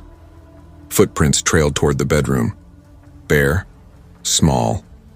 Followed them with my phone light shaking in my hand as they stopped at my closet door. The gap beneath, it was dark. I waited, breath shallow, then yanked it open. Nothing, just my shoes. The smell of dampness. I shut it fast, heart slamming in my chest. When I turned, the floor behind me was dry. The footprints were gone. The next morning, I called my friend Leah, who works early shifts at the diner down the street. "You sound weird," she said. "Do you ever notice the echo when you walk home?" "What?" "I mean, if it ever stops. Like one night you walk and there's no sound coming back." She laughed softly. "You're working too much. Meg, go outside during the day once in a while." "I'm serious," I said, "and so am I. There's nothing out there but raccoons and drunks." I wanted to believe her. That night, it rained again. I left work early on purpose just to see if I was losing it. The streets gleamed under the lamps, each puddle a warped mirror. For the first few blocks, everything was normal. My footsteps echoed, clean and sharp. Then, just before I reached the intersection at Sycamore, the echo vanished. The world went flat, silent, and then I heard it. One step, two. Behind me, half a beat late, I turned. Rain, empty street. But when I looked down, my reflection in a puddle wasn't mine. The face staring up was younger, pale, and smiling. I jumped back and the water rippled. The face disappeared. When I looked again, the puddle was clear. I ran. When I got home, the hallway was dark. My neighbor's dog barked once, then whimpered into silence. I unlocked my door and flicked the light switch. Nothing. The bulb had burned out. I stood in the dark, listening drip, drip, the same sound again, from somewhere deeper in the apartment. I used my phone's flashlight, sweeping it across the floor. Footprints. Wet, leading from the bathroom to the living room. I followed them. They stopped at the window. The glass was open a crack, rain blowing in. Outside, the streetlights flickered like dying candles. When one went out, the others followed one by one until only the light outside my window remained. And under it, in the reflection on the wet street, I saw her, a small figure standing barefoot in the rain, head tilted up, looking straight at me. I shut the window, locked it, pulled the blinds down, didn't move till dawn. By morning, I thought I'd imagined it. The footprints had faded again, but my shoes were still wet. When I called Leah later, she didn't answer. Her coworker said she hadn't shown up. I tried to tell myself it wasn't connected, but that night, when I walked home, the echo disappeared sooner, only 2 blocks this time.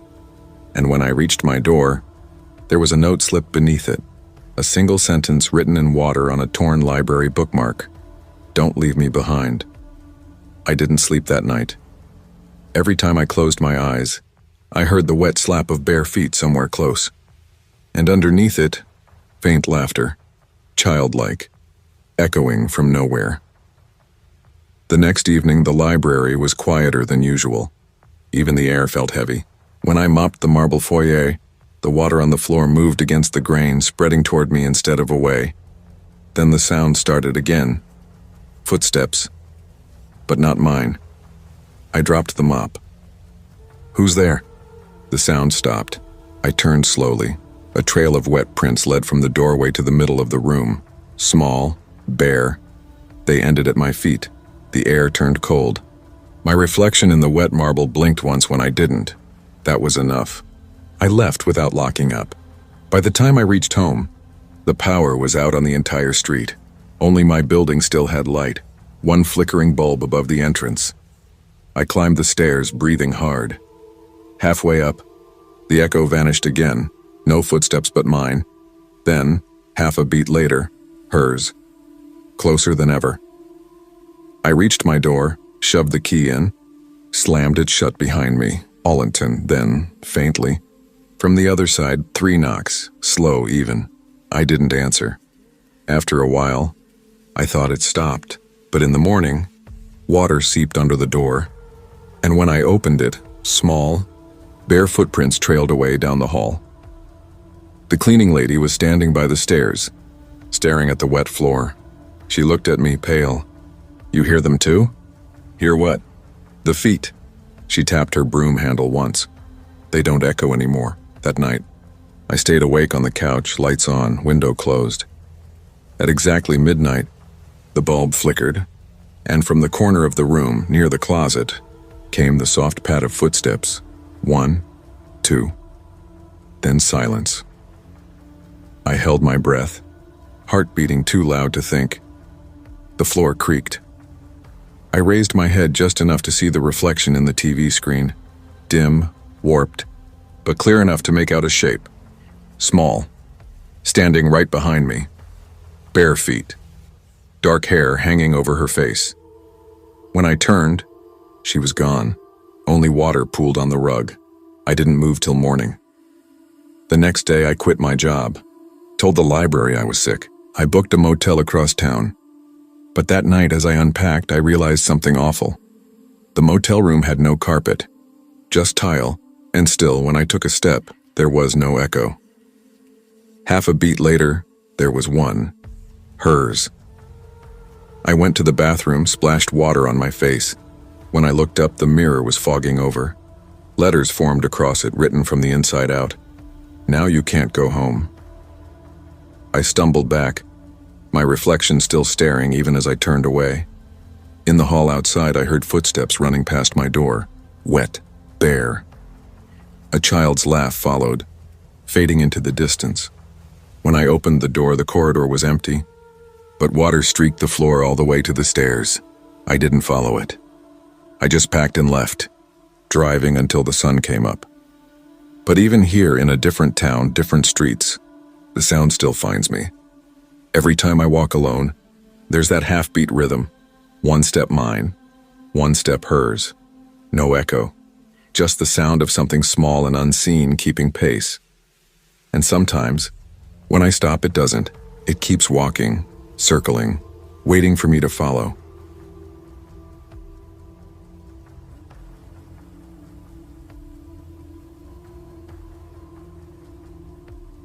There's a point on Holloway Road where the street splits. 2 sidewalks, same direction, separated by a narrow strip of trees. I always walk the right side. Habit, maybe. The left feels darker. The streetlights don't reach it, and the branches hang low like a curtain. I'm Lara Finch, 32, piano teacher in Edison, Illinois. Every night I finish lessons around 11, lock up the studio, and take the 10-minute walk home through that split. It's always quiet there. Just the hum of the highway 2 blocks over, the faint smell of rain on pavement, and the sound of my own footsteps. Last week, I wasn't alone. Across the trees, on the left path, a man walked the same pace as me. I thought nothing of it at first. Cities full of night walkers, shift workers, joggers, people who like silence. But something about him was wrong. He moved in rhythm with me, step for step, not fast, not slow, just identical. When I stopped to tie my shoe, he stopped too. I told myself it was coincidence. When I started walking again, he matched me, perfectly. It became a rhythm. 2 sets of footsteps echoing in sync, one slightly muffled by the trees between us. Half a block later, I glanced over. He lifted his hand, reflexively. I lifted mine. Then he pointed, straight at me. I laughed under my breath, embarrassed at my own nerves. The wind shifted, carrying the smell of wet leaves. A bus rumbled past, headlights flashing between the trees. When it cleared, the left sidewalk was empty. I walked the rest of the way faster, pretending it didn't bother me. But every few steps I caught myself glancing across the divide, expecting to see him again. At the end of the split, the paths merged before the intersection at Pine and Holloway. I could already see the glow of my apartment sign beyond it. That's when I heard footsteps again. Behind me this time. Close. 1 set. I turned. The man from the other side was now on mine. Same coat. Same shoes. Same posture, only. His mouth hung open like he'd been mid-breath for too long. His skin was gray, almost translucent under the streetlight. He looked like a reflection that had stepped out of glass. I ran. Didn't stop until I reached my door. Through the peephole, I saw him standing at the corner, head tilted, unmoving. When I blinked, he was gone. That was 6 nights ago. Since then, I've taken different routes home, different streets, different times. But no matter what, I see movement on the other side of any divide. Mirrors, glass, even the reflection of passing cars. Always someone walking with me, step for step. It started small. One evening, I crossed early to avoid the split entirely, cutting through Everett Lane instead. Halfway down the block, I caught my reflection in a shop window. Only, it wasn't a reflection. She was a half step behind me, eyes locked on mine through the glass, lips moving. I couldn't hear what she was saying. When I turned, the street was empty. I didn't look back again. The next morning, the studio's front window had fogged over from the night chill. Someone had drawn a line down the middle of it, a divider, 2 stick figures on opposite sides. Mine had an X over its face. I told myself it was a student playing around, but my stomach knotted when I wiped it off and saw fingerprints in the condensation. Small, cold, pressed hard enough to leave marks. That night, the walk home was worse. The fog was thick, the kind that eats sound. I couldn't hear my own steps clearly, just faint impressions of movement somewhere nearby. When I reached the split, both sidewalks glistened under the misty lamplight. I stopped. Across the trees on the left path, someone was already standing there, still facing me. I couldn't make out details, just a dark shape. But when I shifted my weight, so did they. I took a step forward. They took one too. I stopped. They stopped. My pulse hammered. I turned and walked fast toward the intersection. Eyes on the ground. Behind me, branches swayed, scattering droplets. When I finally looked up, the figure was gone again. But at the end of the street where the 2 sidewalks met, wet footprints crossed from one side to mine. They stopped halfway across the asphalt, facing me. The rest of the road was dry. I ran the final block home. The next day I left work early. I needed daylight. I wanted to see the split in the sun, prove to myself there was nothing unnatural about it. But even in daylight, something felt off. The trees between the paths were too symmetrical. Every branch mirrored another. The shadows fell perfectly aligned. It was like walking beside a photograph. A man was trimming hedges near the end of the block. "Excuse me?" I called. "Does anyone ever walk over there?" I pointed to the left sidewalk. He looked confused. "There's no sidewalk on that side, miss." I blinked. From where I stood, I could see it clear as day. Concrete, faded paint. Streetlight posts, but when I looked again, through his eyes, there was nothing but grass and trees. I walked away without another word. That night, I called my friend Elise, who lives 3 blocks down. "I think someone's following me," I said. "Who?" "I don't know. He looks like me." She laughed nervously. "You've been working too late. Go home, get some sleep." "Elise, I'm serious." "Then call the cops." What am I supposed to say? Someone crossed the street wrong? She sighed. "You want me to walk you home tomorrow?" I almost said yes, but something in me whispered no. Whatever this was, it followed me. Not the place, not the time. Me, Friday night, I stayed at the studio late again, hoping being surrounded by music would drown out the fear. The building was quiet after hours. Only the ticking of the old wall clock and the faint smell of polish. When I closed up and stepped outside, drizzle slicked the streets. My reflection stared up from every puddle. I avoided looking at them. By the time I reached Holloway Road, the rain had stopped. The air buzzed faintly from the streetlights. I took the right path like always. Halfway down, I looked across the trees. There he was again. Not moving this time. Just standing, head tilted. I could make out more now, the same coat I wore, same shoes, same height. But his face was pale, eyes hollow, mouth slightly open, like something trying to remember how to breathe. I froze. The sound of leaves rustled. He raised his hand again, and for the first time, I didn't move. He stepped closer to the edge of the divide. So did I. A bus passed between us, headlights flooding the road. When it cleared, he was gone. I ran the rest of the way, tears stinging my eyes, lungs burning. When I reached my door, I turned back. At the far corner under the last streetlight, I saw myself standing there, not him. Me, same coat, same shoes, same face. Watching. When I blinked, she smiled, the lights flickered, and the world went black. I woke up on my couch, rain hammering against the window. My coat was still damp, but my shoes were by the door. I don't remember taking them off. Outside, Holloway Road shimmered under the storm, and across the street under a tree, someone was walking, not toward me, parallel, keeping pace. I turned off the lights, thinking maybe the reflection would fade. It didn't. Every movement I made, they matched. Every turn of the head, every blink, but when I stopped moving, they kept going. The next morning, I didn't go to work. I stayed in, curtains drawn. But around noon, the mail slot clattered. A single envelope slid through. No return address. Inside was a photograph. 2 sidewalks, separated by trees. On the right, me. On the left, me again, both walking. Only, in the second image, the left version had turned her head to face the camera, and her eyes were open wider than humanly possible. I burned the photo in the sink, but when the ash settled, the faint outline of that split remained on the porcelain. That night, I tried driving instead of walking. I took the long route, 15 minutes of empty streets and static on the radio.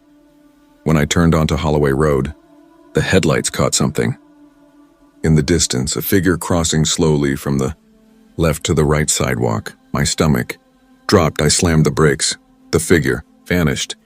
But when I looked in the rearview mirror, she was standing behind the car, head tilted, mouth open. I floored it, didn't stop until I reached the next block. I didn't sleep. Now it's Sunday. It hasn't rained, but there's still water streaking down my window, like condensation from the inside. Outside, the street is empty. The trees don't move, but the left sidewalk looks darker. Tonight, like it's waiting, I can't stop thinking about what the gardener said, that there was no left sidewalk. Went out this morning to check in daylight. He was right. Grass, trees, nothing else. But as I walked closer, my reflection appeared on the surface of the glass window of a parked car. Except it wasn't reflecting me, it was, showing a road, split in two. Someone walking on the left. She looked up and smiled. Now it's night again. I can hear the hum of the streetlights outside my window, the faint echo of passing cars. But there's another sound too. Footsteps on wet pavement. 2 sets, one outside, one inside. I stand still, listening. The ones outside fade slowly into the distance. The ones inside stop right behind me. The air grows cold, my breath fogging the glass of the window, and in the reflection, I see her again, standing just a few feet away. Same face, same eyes, but she looks relieved, like she's been waiting a long time for me to notice. She lifts her hand, slow, deliberate, and points toward the door. There's movement outside. Through the peephole, I see someone standing on the other side of the street. It's me, dripping wet, smiling, and as the streetlight flickers once, twice, she starts to cross.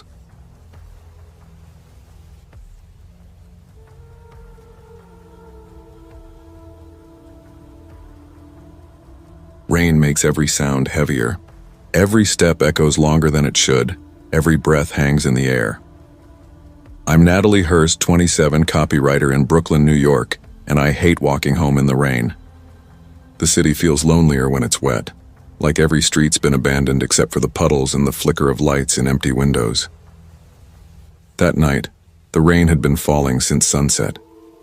It turned the streets into ribbons of gold and oil, the reflections bending around corners. I remember the smell of wet pavement, that metallic scent that means the storm isn't done yet. I checked my phone, 11:46 p.m., and tucked it back into my coat pocket. My umbrella was half broken, one of its metal ribs sticking out like a bent bone. I should have called a cab, but the thought of sitting in someone else's damp car making small talk felt worse than the rain, so I walked. That's when I saw her. Across the street, under the glow of a single streetlight, stood a woman. Black umbrella. Red shoes. She didn't move. Not when I glanced up. Not when thunder rolled overhead, not even when the walk signal changed. Just stood there, umbrella perfectly level, her body too still for the cold. At first I thought she was waiting for someone, or maybe staring at something across the street. But when I started to cross, her head turned, just slightly following me. I hesitated mid-step, heart knocking against my ribs. She wasn't close, maybe 30 feet away, but something about the way she moved, smooth, deliberate, made the street feel smaller. I told myself it was nothing. Maybe she was just another late-night commuter like me.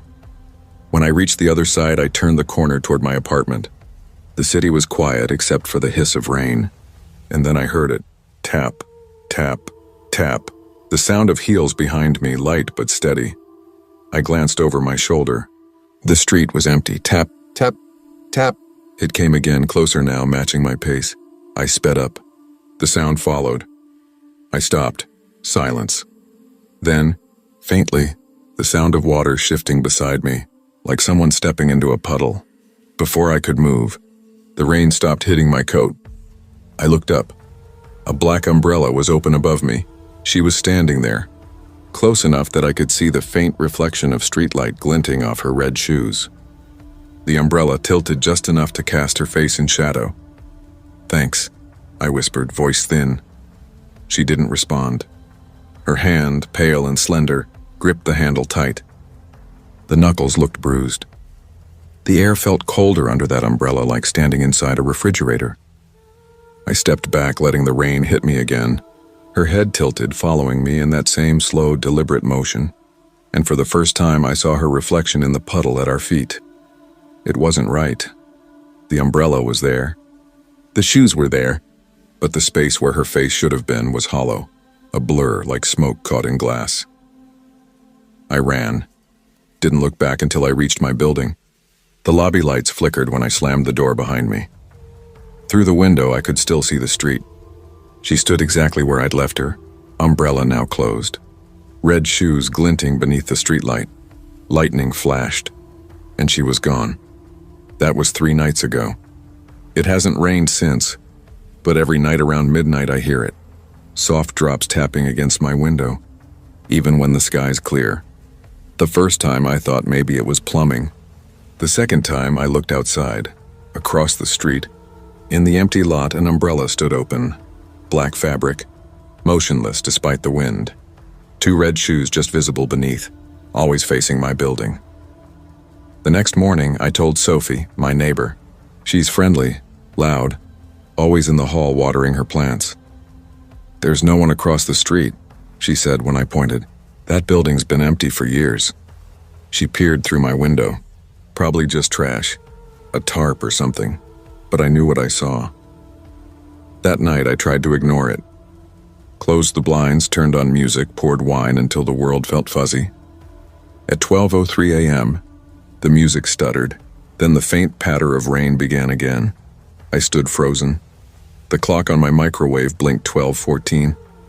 When I pulled the curtain aside, the umbrella was closer. The shoes pointed directly toward me. A faint reflection rippled in the glass between us. Someone moving underneath. The next day, I didn't go to work. I walked across the street instead, heart pounding. The lot was empty, just cracked concrete and weeds. No umbrella, no shoes. But near the center of the lot, a dark ring stained the ground, almost perfectly circular, like something had stood there for a long time. When I knelt, the air above it felt colder. I told myself it was nothing, shadows, old oil, city grime. Still, I stepped back quickly, like the earth itself might open up. That night, Sophie knocked on my door. "You okay?" she asked. "Heard you pacing. Sounded like you were talking to someone." I shook my head. "I wasn't," she frowned. I could have sworn I heard another voice. We stood there for a moment, listening. The apartment was silent, except for the faint drip-drip from the kitchen faucet. When she left, I checked the window again. The umbrella was back. Only this time, it wasn't across the street. It was right in front of my building. By morning, it was gone. I didn't tell Sophie, didn't tell anyone, but I started noticing water where it shouldn't be. A wet footprint near the door. Drops along the hallway leading to the elevator. Once, when I came home from work, my umbrella stand was already full, with a single black umbrella I'd never seen before. It was dry. That night, I dreamed of rain, of standing in the middle of the street, water rising around my ankles. The umbrella woman was across from me, smiling. When I woke, the sound of rain was real. The clock read 12:16, and the umbrella from my stand was open across the room. I couldn't see her, but I could feel her. The air inside the apartment smelled like ozone and iron. A faint whisper pressed against my ear, though I couldn't make out the words. I stood there until morning, staring at that black curve of fabric in the dark. When the sun rose, the umbrella was closed again, and the carpet underneath was soaked. The next evening, I threw it away, walked it 3 blocks to the dumpster behind the deli and stuffed it in. When I came home, it was leaning against my door, dripping. The water had pooled beneath it, spreading across the hallway tiles. Sophie's door opened. She blinked, rubbing her eyes. "Nat, why's it wet out here?" "I don't know," I said, voice shaking. She reached out to touch the umbrella. "Don't," I whispered, but she already had. Her hand jerked back. "It's freezing," she laughed, uneasy. "Guess the rain's coming early tonight." But there was no rain that night. At least, not outside. At 12:14 a.m., the sound began again, steady drops against the glass, and when I looked, the umbrella stood open inside my living room. I could see the faint outline of someone beneath it, a ripple of shadow shifting through the fabric, like a person moving just behind it. I whispered, "What do you want?" The whisper in the room stopped. For a heartbeat, everything went still. Then the umbrella tilted slightly toward me, and from inside it something reached out. A hand, pale, thin, dripping. It brushed my cheek cold as rainwater. I stumbled back, knocking over a chair. The lights flickered once and went out. When they came back, the umbrella was gone. Only puddles remained, and one pair of red footprints leading toward the window. The next morning, Sophie didn't answer her door. By afternoon, building management said her apartment was locked from the inside. They broke in. She wasn't there, but the floor was wet, and a black umbrella lay open in the middle of the room. That night, I sat awake until dawn, Every sound outside felt amplified. The buzz of power lines, the hum of the fridge, the faint murmur of tires on wet asphalt. But the rain didn't come. I wanted to believe it was over. Until I saw something on the window. Glass, a faint print like fingertips dragging down from the top. When I pressed my hand against it, it was damp. I wiped it clean, heart hammering. But as soon as I turned away, I heard it again. Tap, tap, tap. This time it wasn't rain. It was coming from inside the umbrella stand. I forced myself to look. The umbrella I'd thrown away was standing there again, perfectly dry. I backed into the wall. My phone buzzed, a text from an unknown number. "Thank you for staying dry." I dropped the phone. At 12:14, the lights dimmed, and somewhere in the distance, thunder rolled. I knew what was coming before I even heard it. The steady sound of rain. It built slowly, until it drowned every other noise. When I looked out the window, the umbrella was back in the street, black fabric open wide, red shoes visible beneath. Only this time, there were two sets of shoes, one pair smaller, mine. I stepped back, shaking my head. "No," I whispered. "No, no, no." The light outside flickered. The umbrella turned slowly, like someone beneath it was looking up at me. The window fogged from the inside. A message wrote itself across the glass in long, wet streaks. "She kept you dry. Now it's your turn." I grabbed my coat and ran. Down the stairs, through the lobby, out into the street. The rain stopped the moment I stepped outside. The umbrella was gone. Only a puddle remained, wide and perfectly round. I could see my reflection trembling in it. Then another reflection formed beside mine. The umbrella woman. She smiled. The surface of the puddle rippled, distorting both of us. When it stilled again, I was standing alone. But my reflection wasn't mine anymore. It was hers. Now 3 nights later, it hasn't rained once. The air is heavy, still, waiting. But every night at 12:14, I hear it again, soft rain tapping the window, steady as breath. And across the street, the umbrella waits, always open, always facing my apartment. Sometimes, when lightning flashes far off in the sky, I see a shape beneath it, tall, still, and 2 red shoes glinting faintly in the dark. Sometimes, I think I see a reflection moving under the fabric, as if she's still there, still waiting for me to thank her.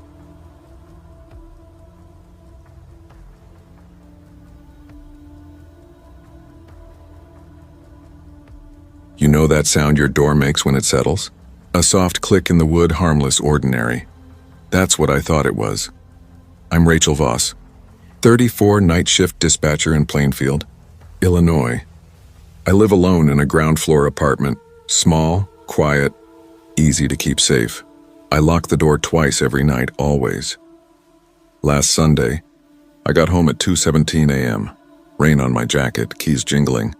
Street empty. I remember the silence most thick, like the world was holding its breath. I dropped my bag, kicked off my shoes, and heard it. A slow, careful creak from the front door, followed by the soft sigh of air like something exhaling. Froze. The lock was still turned, the chain still, hooked.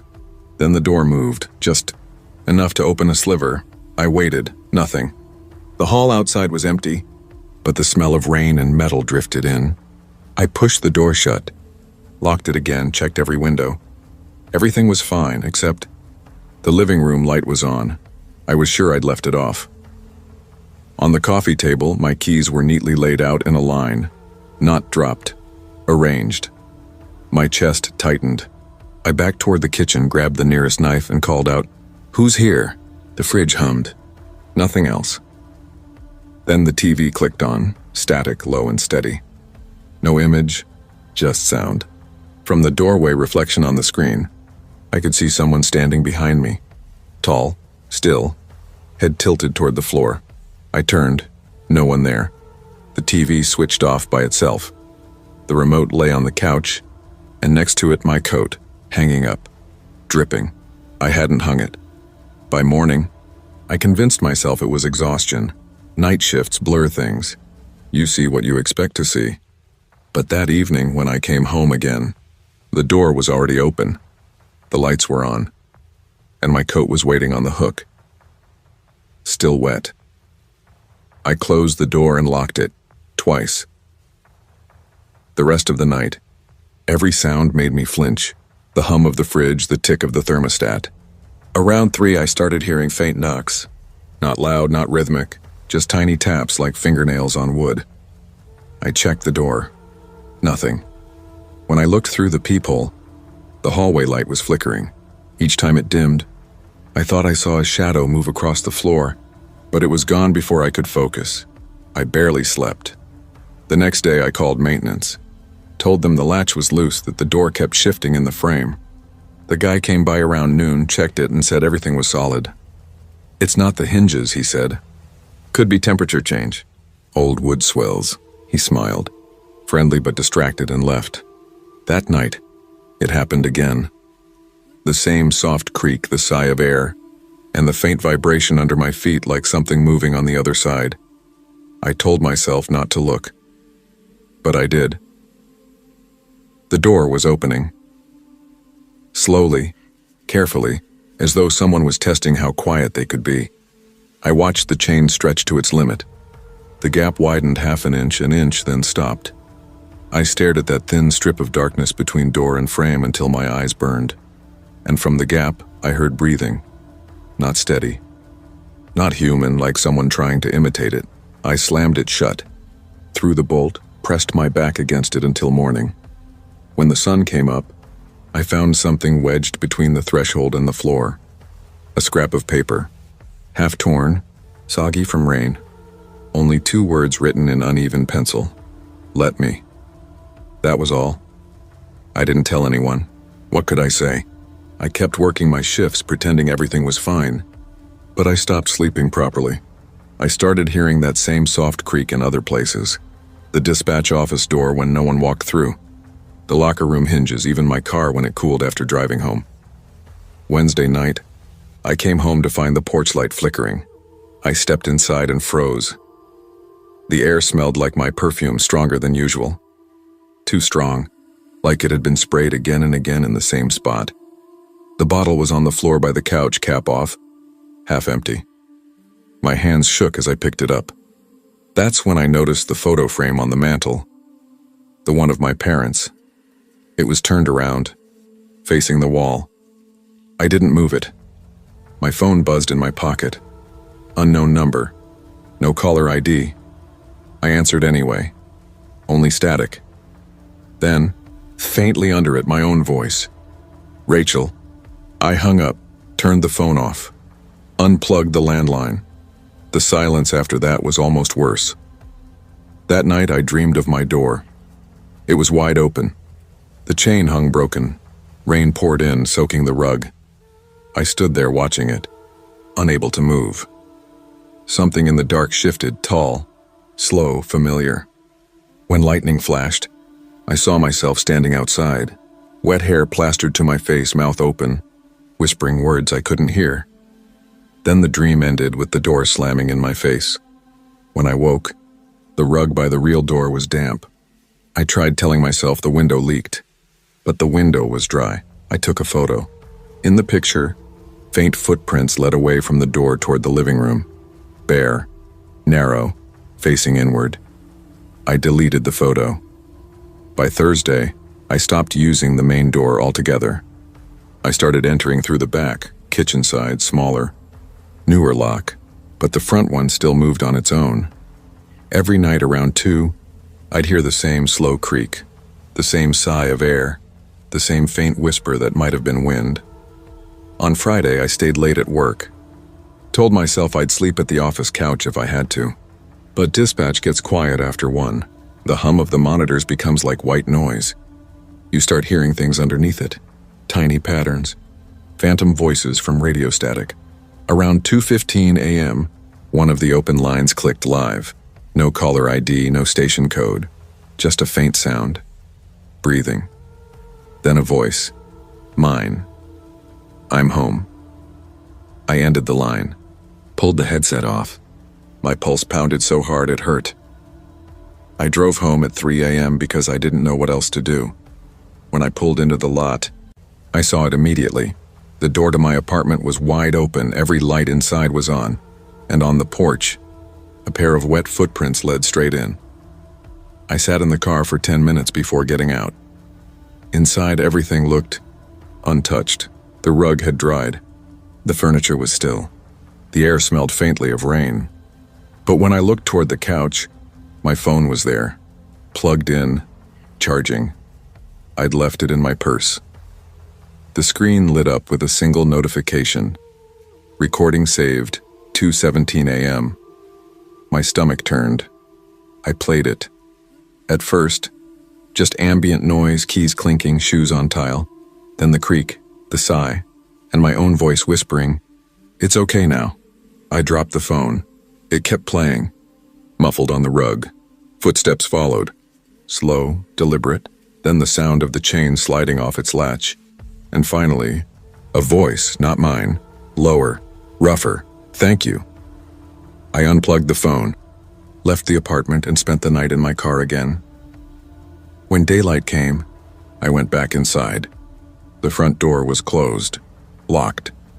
But on the inside of the frame, etched faintly into the paint, were scratch marks, 5 of them, like fingertips dragging upward from the threshold. I called maintenance again. The same guy showed up, looked at me funny, and said, "You sure you're locking it?" I showed him the scratches. He frowned. "Probably kids messing around outside. I can patch this up." He sanded them down, repainted the spot, and said the door was fine. That night, it opened again. Only this time I didn't hear it. I woke up at 3:04 a.m. to a draft on my face. The door stood open halfway, chain dangling broken. I sat up slowly, every sound too loud in my ears. The air smelled like earth and wet wood, like something old had come in with the rain. I reached for the lamp. It flicked on, casting light across the floor. The rug was soaked again, and standing on it, facing the door, was someone in my clothes. Jeans, hoodie, bare feet leaving water where they stood. Hair plastered down like they'd walked through a storm. I whispered, "Who are you?" They didn't turn, just tilted their head toward the open door. When they finally moved, it wasn't to look at me. It was to close the door, slowly, quietly. Then they turned around, and I saw my own face, paler, blank, eyes dull like glass. I couldn't move. She stepped forward, bare feet making no sound, water spreading around each print. When she spoke, it was my voice, but wrong, lower, slower. "You left it open." I shook my head. "No." Her lips curled into a faint smile. "You invited me in." She lifted her hand, dripping water, and pointed toward the door. Behind her, the knob turned again. The wood creaked, but she didn't look back. She whispered, "Don't lock it this time." Then the lights flickered and went out. When they came back on, she was gone. The rug was dry. The chain was fixed. My coat was hanging on the hook, wet again. I sat on the floor until sunrise. I didn't tell anyone. Who would believe me? Now it's Sunday again. Exactly 1 week later. I'm in the car, parked across the lot, watching my apartment. The curtains move sometimes, even though the window's closed. The porch light flickers in rhythm with my heartbeat. The door is opening and closing on its own, like something inside keeps stepping in and out. Every time it opens, I see a shape move past the light, and sometimes I swear it's wearing my clothes.